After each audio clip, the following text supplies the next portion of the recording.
Welcome to another episode of Critical Weight Theory, where I'm going to examine some of the most glaring contradictions in right wing rhetoric, particularly when it comes to foreign policy, social issues, or social values rather, and the logic or lack thereof behind these far right positions.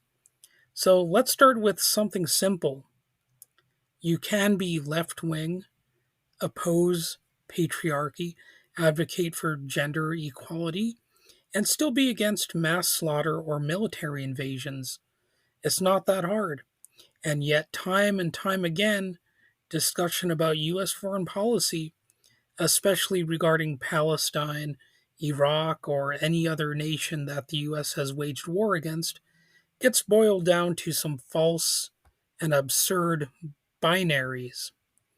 When I say I oppose genocide against Palestinians or that I was against the invasion of Iraq, that doesn't mean I'm giving full endorsement to every policy or belief system of their governments or cultures. Pro Palestine doesn't mean pro Hamas or pro Sharia law.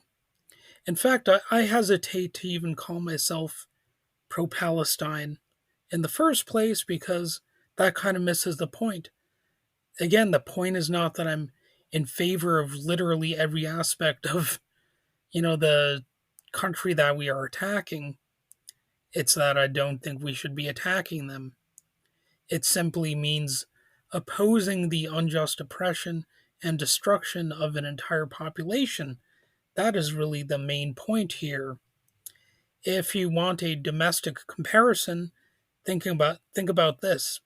I wouldn't support another country bombing the US just because we have a right wing government. Would any of these right wing war hawks feel okay if another nation decided to target us because they disapprove of Trump, Bush, or any other American leader?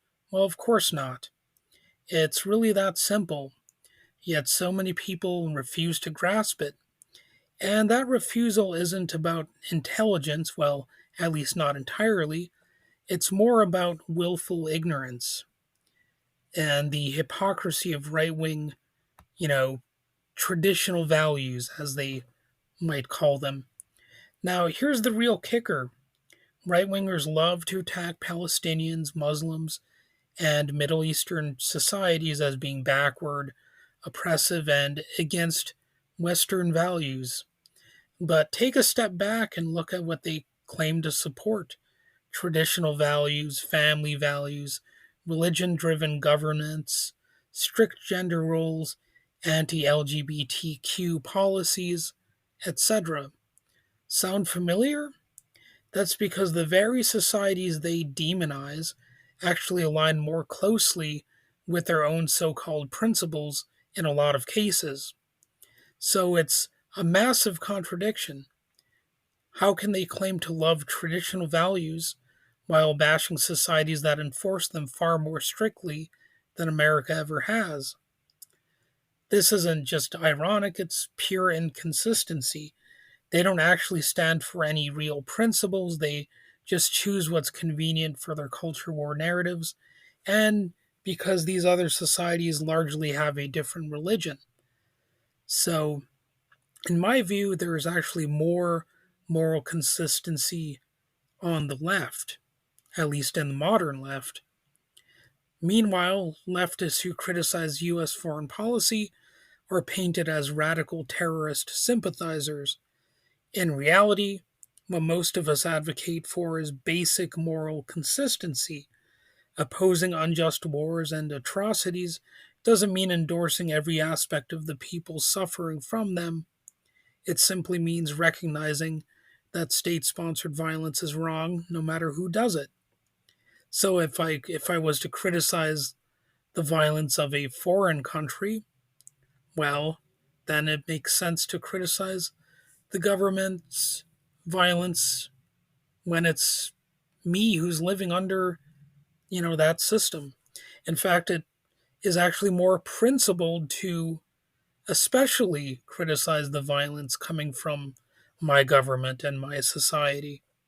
because I'm more directly involved in that. I'm more likely to have an impact when I criticize my own society. And, I have more of a, I guess, responsibility to call out what my own country is doing.